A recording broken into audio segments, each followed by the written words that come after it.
को लेकर के जगह जगह गाते हैं, या फिर किसी की कोई परेशानी है, शादी नहीं हो पा रही है अथवा कोई समस्या, जो भी समस्या होती है हम उसको 10 जगह गाते रहते हैं। तो क्या समस्या के चिंतन से, समस्या को गाने से समस्या का समाधान हो जाएगा क्या? समस्या के चिंतन से समस्या है इसको बार बार रिपीट करने से, जगह जगह 10 लोगों से कहने से क्या समस्या का समाधान हो जाएगा? जिस प्रकार जगह जगह कहने से समस्या का समाधान नहीं होता, तो इस बात को हमको समझना चाहिए। यदि हमें समाधान चाहिए तो क्या करना पड़ेगा? समस्या क्यों उत्पन्न हुई है इसके कारण को जानने की जरूरत है। हम बात की गहराई में नहीं जाते हैं, सिर्फ प्रचार प्रसार करने के इच्छुक हो जाते हैं। जिस प्रकार से पेड़ पर आम लगा, अब हम देख रहे हैं आम क्यों लगा भाई? क्योंकि पहले उसकी गुठली बोई गई थी, पहले उस आम की गुठली बोई गई थी, इसके कारण अब वह आम का वृक्ष फलीभूत हुआ। समझ में आएगा?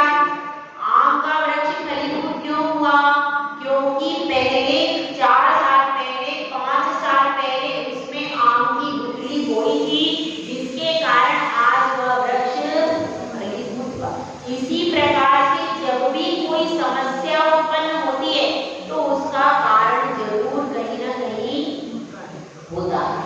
बिना कारण के समस्या नहीं होती। तो समस्या का समाधान चाहिए तो पहले उसके जो कारण है उस कारण के बारे में विचार करें। भाई ऐसा हुआ तो क्यों हुआ? दूध अगर खट्टा हुआ तो क्यों हुआ? कोई खट्टी वस्तु उसके अंदर डाल दी अथवा बर्तन कैसा था? खट्टा था, बर्तन में खटास थी, उसके कारण दूध खट्टा हो गया। अब आप कितना ही गाते रहे दूध खट्टा है, दूध खट्टा है, अब क्या होगा? क्या उसको कहने से दूध मीठा हो जाएगा क्या? लेकिन गाने की आदत हो दूध मीठा नहीं होगा। इसलिए अब अगर तय में जाए भैया इस दूध को तो बचाया नहीं जा सकता, ये तो खट्टा हो गया, लेकिन अगला दूध हमारा खट्टा, तो क्या करना पड़ेगा? ये दूध खट्टा क्यों हुआ? क्योंकि इसको खटाई का सहयोग हो गया अथवा बर्तन में खटाई के अंश रह गए, इसके कारण दूध खराब हो गया। तो अब क्या करना है? अब भैया अपना पात्र मांज करके उसमें दूध रखेंगे तो दूध कभी खट्टा नहीं। इसी तरह से अगर आपके पांव में दर्द हो रहा है, अगर आपके घुटने में दर्द हो रहा है तो मेन कारण क्या हो सकता है? मेन कारण ये हो सकता है आप लंबे समय से खड़ी रही हैं। कितने घंटे रोज आप खड़े रहते हो बताइए? कितने घंटे रहते हो? 6 घंटे रोज खड़े रहेंगे तो घुटने की तो तौबा बोली जाएगी। तो मेन कारण है, अब बाहर से हम कितनी ही इसमें बाम खोद ले, कितने ही इसके सेक कर ले, लेकिन खड़े तो 6 के 6 घंटे, तो कोई असर, कोई फायदा होगा क्या? नहीं हो सकता, और बाद में ऑपरेशन की नौबत आ जाएगी। तो इसलिए हमको समस्या के मूल कारण की ओर जाना चाहिए कि हमारे घुटने खराब क्यों हुए? क्योंकि हम 6 घंटे तक उस पर खड़े रहे, उस पर कम से कम 20 किलो 40 किलो का वजन उस घुटने पर रहा। जब 20-30 किलो का वजन इस घुटने पर रहेगा तो वह तो कमजोर हो ही जाएगा। ये क्या है? ये है कारण, और हम कारण पर विचार नहीं करते। डॉक्टर के पास जाने, हाँ भैया ये दवाई लगा लो, ये दवाई खा लो, ये दवाई लगा लो, कितना ही उपचार करते रहना। जब तक हम अपना स्टैंडिंग का टाइम कम नहीं करेंगे तब तक घुटना अच्छा होगा क्या? कभी भी नहीं होगा। कितने ही आप दवाई ले लेना, कितनी दवाई खा लेना, कितनी ही लगा लेना, जब तक आप अपने स्टैंडिंग के ओवर कम नहीं करोगी, जब तक बैठने की प्रैक्टिस नहीं करोगे। आज पैर क्यों नहीं मुड़ते? क्योंकि 6 घंटे तक आपने उसे खड़ा किया, अब वह मुड़े कैसे? कभी आपको मोड़ने की जरूरत, मोड़ने का जड़ के ऊपर नहीं जाएंगे तब तक वृक्ष पर फल कड़वा हुआ है, मीठा हुआ है अथवा ऐसा कसेला हुआ है। इसका कारण क्यों है? इसका कारण है जड़ का बीज। जड़ में जैसा बीज बोया था वही फलीभूत हुआ, अलग से ऊपर से कुछ होने वाला। अब वृक्ष पे भैया कड़वा फल है, अब ऊपर से हम शक्कर का लेप लगा देते हैं, उसका जो रूट है, जो जड़ है, उसके ऊपर ध्यान देना चाहिए। अगर बच्चा स्कूल में फेल हो गया तो बच्चे को मारने से, स्कूल से निकालने से, टीचर को डांटने से कुछ होगा क्या? अब तो जो हो गया सो हो गया। अब अगली बार बच्चा अच्छा पास कैसे हो जाए, इसके लिए हमको फेल क्यों हुआ, इसके सारे कारण जानने पड़ेंगे। कौन सा बच्चा गलत संगति में बच्चा तो नहीं चला गया है, स्कूल में पढ़ाई हुई है कि नहीं, सारी चीजों को गहराई से जब जानेंगे तब पता चलेगा कि भाई इसके इस कारण से बच्चा फेल, तो उस कारण को यदि हटा देंगे तो बच्चा अगले बार पास। और यदि कारण को हटाए नहीं, बिना कारण को हटाए हम वैसे ही कवायद कर रहे हैं तो वह बच्चा कभी पास नहीं आना। इसीलिए समस्या के समाधान के लिए समस्या क्यों उत्पन्न हुई, इस पर बहुत गहराई से विचार करना चाहिए। यदि हम गहराई से चिंतन करेंगे तो क्या होगा, तो समस्या के कारण, जिस कारण से समस्या उत्पन्न हुई उस कारण को बस दूर हटा दीजिए, आपकी समस्या का अपने आप समाधान हो जाए। यदि दूध खटाई के कारण दूध क्या हुआ, हटा, तो खटाई को हटा दीजिए, दूध अपने आप मीठा ही रहेगा। समझ में आई बात? तो इसलिए समस्या का समाधान करने का सही तरीका क्या है? समस्या का चिंतन मत करो, समस्या का प्रचार प्रसार भी मत करो, गाओ मत, मुझे ये हो रहा है, मेरा ये हो रहा है, गाने की भी जरूरत नहीं। सिर्फ उस कारण को जान लो और वहां से कारण को हटा दो, आपका अपने आप सुधार होना शुरू हो जाए। अपनी बात चल रही है। आचार्य श्री पूज्यपाद भगवंत अपने शिष्यों के साथ, समुदाय के साथ में और अपने कक्ष में आ गए हैं। स्वाध्याय का समय शुरू हो गया और उसी स्वाध्याय के समय पर वह जो पहले से आ रहा है, जो कि अब भक्त बन चुका, पहले वह शिष्य नहीं था, पहले वह भक्त नहीं था, पहले तो सिर्फ वह परीक्षक था, परीक्षा कर रहा था, गुरु कैसे होते हैं देख रहा था, समझ रहा था। उसने अपनी परीक्षा और कसौटी से कस लिया गुरु खरा सोना। कहते हैं ना, पानी पी ले छान के, गुरु की जान की। गुरु की भी परीक्षा की जाती है। कैसे की जाती है कि गुरु बहुत सारे हैं, कई सारे गुरु हैं, अलग अलग धर्म में अलग अलग प्रकार के गुरु हैं, तो उनमें हम परीक्षा करते हैं कि दिगंबर गुरु जो है वही हमारे लिए सच्चा गुरु है। बाकी सब तो आरंभ परिचय से सहित है, करोड़ों के बैंक बैलेंस है, कहीं कोई खाने इसकी आहार पान की शुद्धि नहीं है, आचरण की भी शुद्धि। तो इसलिए 28 मूल गुणों की कानून लगे रहते तो वो सेंटर में रहते। हमारे लिए भी कानून है भाई, हमारे लिए तो आगम में आचार्य परमेश्वरी ने और अरहंत भगवान ने कानून बना दिए जिनवाणी में, भैया 28 मूल गुण है ये बोला, इसी के बीच में नदी बहेगी, बाहर बहेगी तो साधु पद से बाहर हो जाओगे, इसीलिए बीच में ही नदी हमारी 28 मूल गुणों की बाढ़ लगी है, उसके बीच में ही नदी साधु की बहती है, इधर उधर नहीं। यह हमारे लिए पहले ही बाढ़, और आपके लिए बाढ़ कौन सी बनाई है? 8 मूल गुण की बाढ़ बना दी श्रावक के लिए। 8 मूल गुण का पालन करेगा सो ही श्रावक है, जो पालन ही नहीं करता, मंदिर में कभी नहीं आता, वो अभी श्रावक है ही नहीं। जिन कुल का श्रावक तो वही है जो 8 मूल गुण का पालन करता। तो अब वह कृष्ण कुमार शिष्य बन गया है, भक्त बन गया है गुरु का।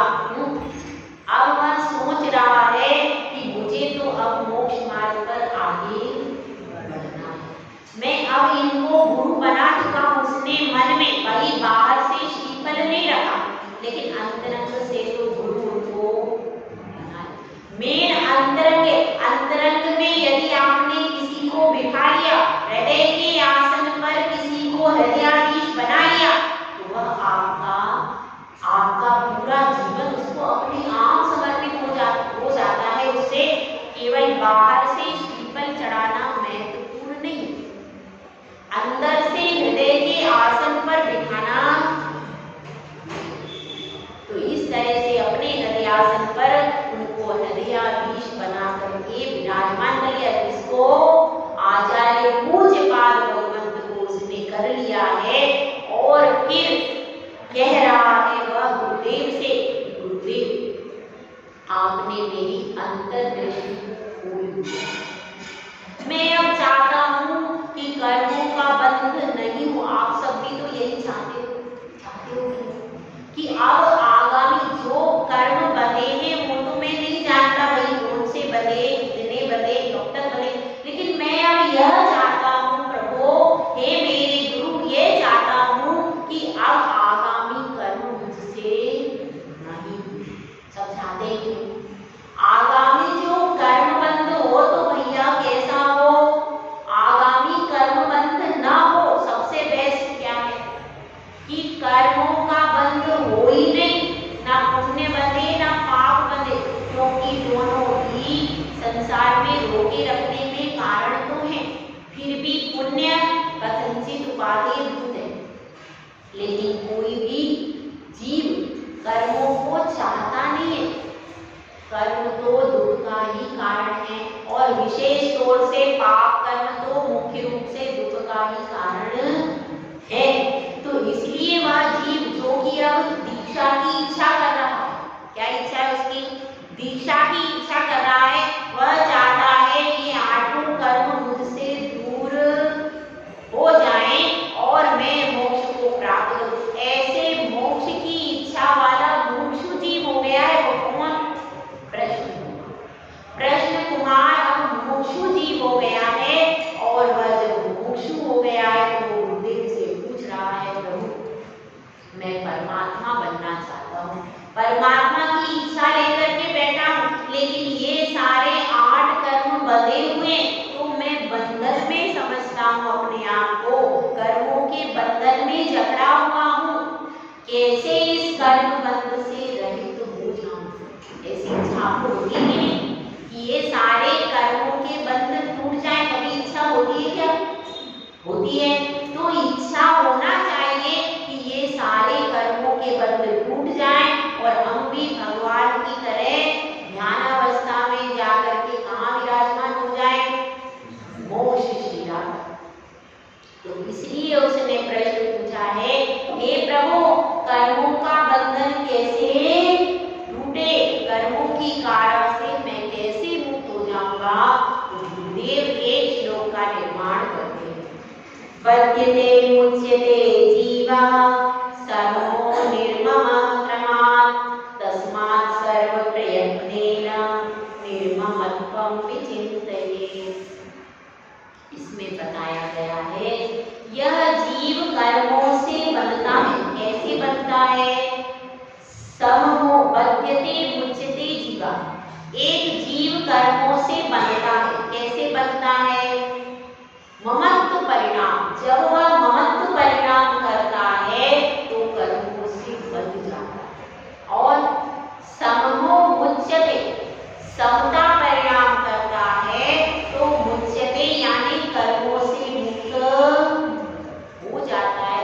तस्मात् सर्व प्रयत्नेन, इसलिए सर्व प्रकार के प्रयत्न करके निर्ममत्वं विचिन्तयेत्, इसीलिए निर्ममत्व भाव की चिंतन करना चाहिए। क्योंकि जितना हम ममत्व भाव का चिंतन करते रहेंगे उतने कर्म आ करके चिपकते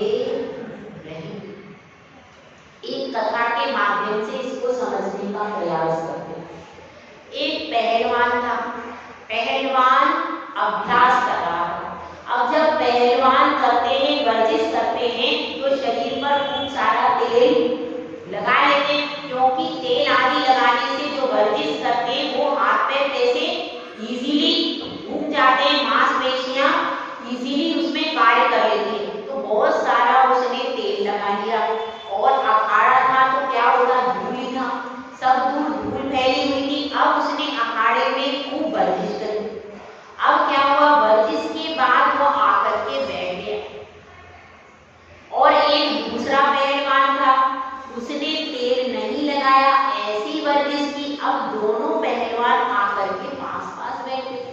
अब वह दूसरा पहलवान कह रहा है जिसने तेल लगाया था, वो ये बोल रहा है कि देखो मेरे शरीर पर तो मैंने ज्यादा मेहनत की, क्यों, क्योंकि मेरे शरीर पर इतनी सारी धूल लग गई, इसीलिए मैंने ज्यादा मेहनत की।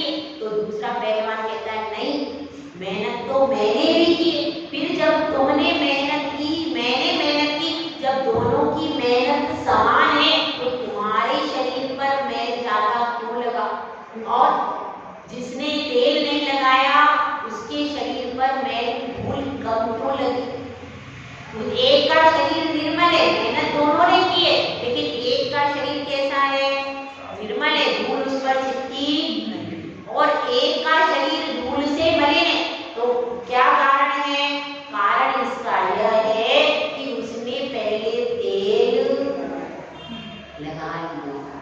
तो तेल लगाने के कारण सारी धूली उसके शरीर पर चिपक, और दूसरे व्यक्ति ने तेल नहीं लगाया था, इसलिए धूल उसके शरीर से चिपकी। यही हमको करना है। कार्य सब दोनों ने समान किया कि नहीं, कार्य दोनों ने समान वर्जिश की है, समान धूल में करी है, लेकिन इसके बाद भी एक तेल लगा के किया है तो उसके शरीर पर मैल चिपक गया, और दूसरे ने नहीं लगाया तो उसका शरीर सजा। यही बात यहाँ पर आचार्य परमेश्वरी समझा रहे हैं कि हमको ममत्व परिणाम से अलग होना, क्रिया करने का निषेध नहीं करना। कि आप सोचो भाई आप ममता परिणाम को मना कह दिया तो घर में कैसे जाएंगे, पत्नी से कैसे बात करेंगे, पुत्र से कैसे बात करेंगे, लोक में व्यवहार कैसे करेंगे। लोक में व्यवहार का निषेध नहीं है, लोक में व्यवहार कीजिए। एक श्रावक है, गृहस्थ है, उसको घर में जाना ही पड़ेगा, घर में भी जाएगा और क्या करेगा, भोजन भी करेगा, दुकान भी चलाएगा, सब कुछ करना है, लेकिन अंदर से ममत्व परिणाम को छोड़ के करना, अति आसक्ति भाव से नहीं करना। इनके बिना मैं नहीं रह सकता हूँ, इनके बिना मेरा जीवन संभव नहीं। ये क्या होती, ये होती अत्यासक्ति। ऐसे अत्यासक्ति भाव से घर परिवार में परिणाम नहीं बना। ठीक है, ये क्या है, यह मेरा कर्तव्य है, मैंने इनसे विवाह किया है, यह मेरी संतान है, इनके पालन पोषण की जिम्मेदारी मेरे ऊपर है कि नहीं? इनके पालन पोषण की जिम्मेदारी मेरे ऊपर है, इसलिए मैं इनका निर्वाह करता हूँ। ये क्या है मेरा, यह मेरी जिम्मेदारी है, इसको मुझे पूरा करना। और भाव भी आपके अच्छे, एक परोपकार की भावना रहे सामान्य रूप से। ठीक है, जैसे अपन परोपकार बाहर भी करते हैं, कोई मित्र मिल जाता है, ठीक है भैया उसका कर दिया, पर अगर उसने अपना दोबारा कुछ करा नहीं तो अपन क्या करते हैं, उसको क्या टोकते जाते हैं। इसी तरह से घर में भी परोपकार करो, मुझे उपकार करना है इनका, लेकिन उपकार करते समय जैसे अपन बाहर उपकार कुछ करके आ जाते हैं तो उसके बारे में अपेक्षा भी नहीं रखते और ज्यादा सोचते भी नहीं है ना। जैसे आपके वस्त्र पुराने हो गए, आपने बर्तन वाली बाई को या घर में पोछे वाली बाई को वे कपड़े दे दिए, अब आप बार बार उससे पूछती हो उन्हें कपड़े पहने कि नहीं, ऐसे पूछते हैं क्या, क्यों, अपन ने दे दिए, अब उसका उपयोग वो करेगी उसके हिसाब से। इसी तरह से घर में आपका कर्तव्य है, लाइन पर लगाना, उनको संस्कारित करना, ये सब आपका कर्तव्य है। यदि वे संस्कारित होकर के सही लाइन पर चल रहे हैं तो ज्यादा छेड़ने की जरूरत नहीं।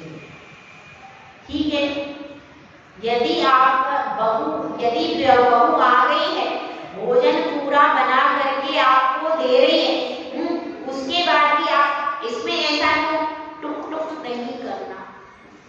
टुक टुक करोगे तो क्या हो जाएगा, बहू जो है वो भी घर में रहेगी कि नहीं पता, ध्यान रखना। इसलिए अति आसक्ति भाव नहीं करना और सब कुछ हमारे हिसाब से चले ऐसा मत सोचना। अपना काम है सिर्फ संस्कारित करना सबको। बस ये जो अपने पास जो संतान है, जो अपना परिवार है, उसका अपना काम क्या है, सिर्फ उनको जैन धर्म में सही जगह पर संस्कारित कर दो। बस संस्कारित करने के बाद में बहुत ज्यादा उनके पीछे लग करके भी नहीं रहना और उनको बिल्कुल खुला भी नहीं छोड़ देना। समझ में आएगा? जैसे गाड़ी होती है, गाड़ी में आप पेट्रोल भरवाते हो, उसको चलाते भी हो, उसमें ब्रेक भी होता है, सब चीज होती है, लेकिन फिर भी अपन गाड़ी को ज्यादा क्या नहीं करते, ज्यादा व्यर्थ में भी नहीं चलाते और क्या करते हैं, रोक के भी एक स्थान पर ज्यादा नहीं रख सकते, क्योंकि अगर वो लंबे समय नहीं चलेगी तो पंजे जाम दीजिए, पहिए जाम हो जाए। इसी तरह से ये जो हमारा परिवार है उसको सिर्फ संस्कारित करना है, वो जिन धर्म के संस्कारों की खुशबू उसमें डाल दो, फिर ज्यादा खींचना भी नहीं है और ज्यादा खुला छोड़ना भी नहीं। दोनों तरफ से मतलब खुशबू भी आती रहे और फूल खिला भी रहे, दोनों तरीके से उसको संभालना है। तो यहाँ पर बात चल रही है, ममत्व भाव नहीं रखना, यह मेरा है, इस भावना को नहीं करना। यह तो सब क्या है, कर्म के उदय से मुझे यह परिवार मिला है। पूर्व में आपके जिनके साथ जो जो संबंध रहे होंगे, उस संबंध के कारण आज वे सब आपके घर में आ गए। ठीक है, पूर्व कर्म के उदय से आपको परिवार मिल गया। ठीक है, अब परिवार मिलने के बाद में ये सब पंछी हैं, उड़ करके जाएंगे। इसलिए इनसे ज्यादा राग भाव करने से कोई फायदा होगा क्या? नहीं होगा। ये सब पंछी हैं, 50 साल 70 साल तक मेरे साथ रहेंगे, उसके बाद ये सब अपनी अपनी राह पर चले जाएंगे। इसलिए उनसे जो अति गाढ़ स्नेह नहीं करना। यदि आप गाढ़ स्नेह नहीं करोगे तो जैसे वह पहलवान जिसने कि तेल नहीं लगाया, फिर वह भी मैदान में पूरी वर्जिश करने के बाद भी बिना मिट्टी धूल लगे निकल गया कि नहीं? इसी तरह से आप भी संसार में आकर के यदि ममत्व परिणाम को नहीं करोगे, यह मेरा है, मैं इनका हूँ, इस तरह से यदि ये ममत्व परिणाम आप नहीं बनाते हो तो आप भी कर्मों की धूल के बिना निकल सकते हो। समझ में आया? वही वह व्यक्ति साधु के सामने भी, आपका परिवार साधु के सामने भी आता है कि नहीं? लेकिन वो क्या ये मानते हैं कि ये सब परिवार, ये सब मेरा है, ऐसा मानते हैं क्या?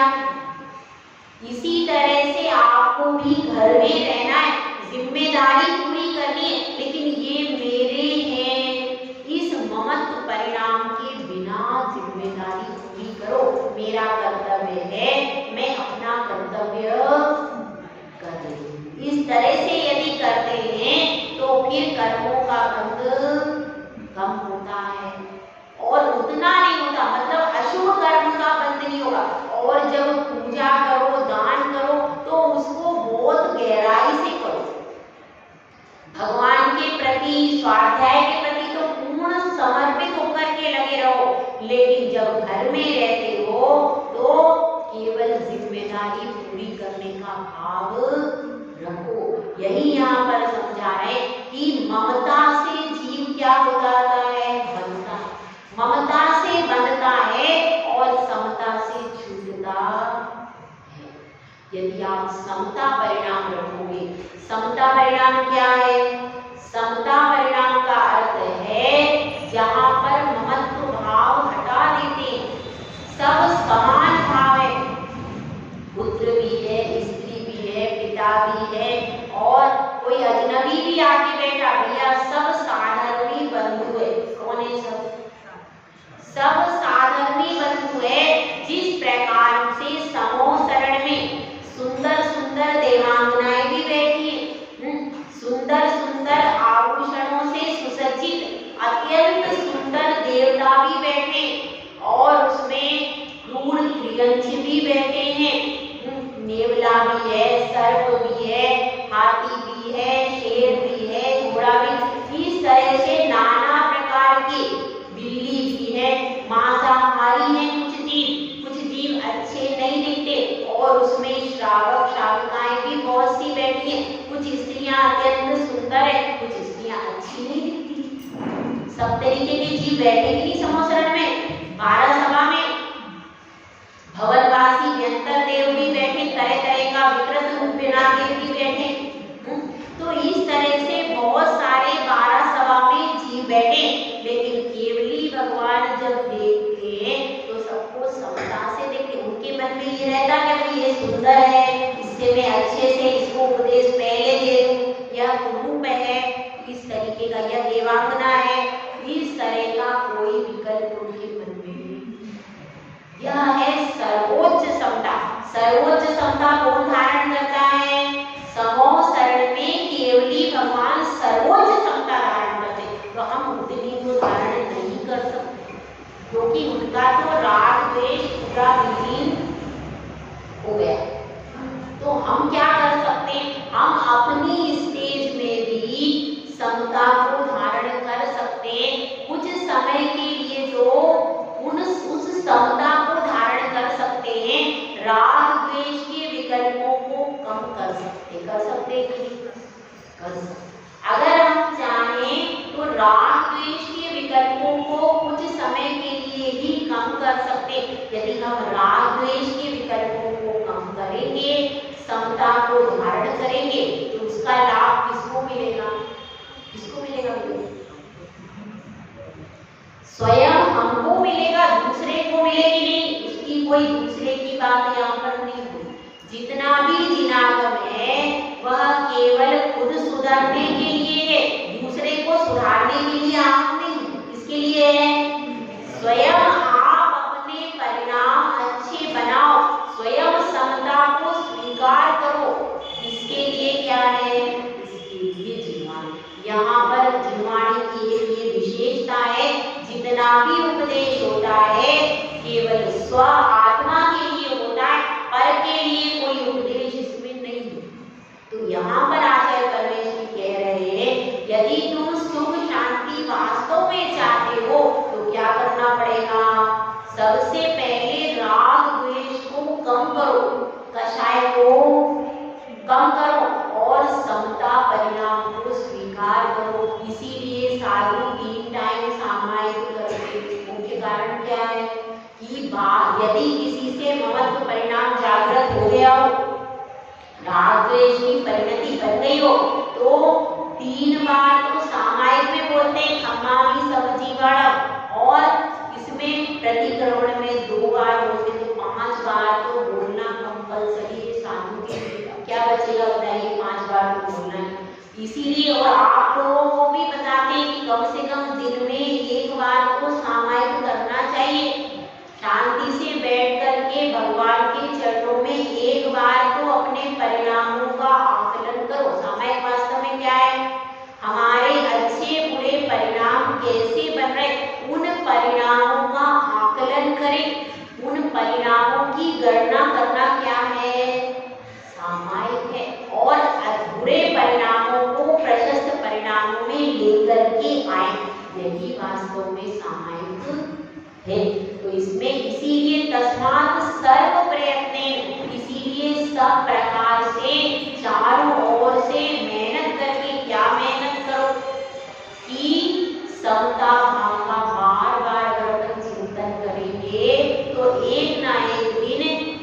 मन का पंछी उस समता रूपी वृक्ष पर आकर के ठहर जाएगा।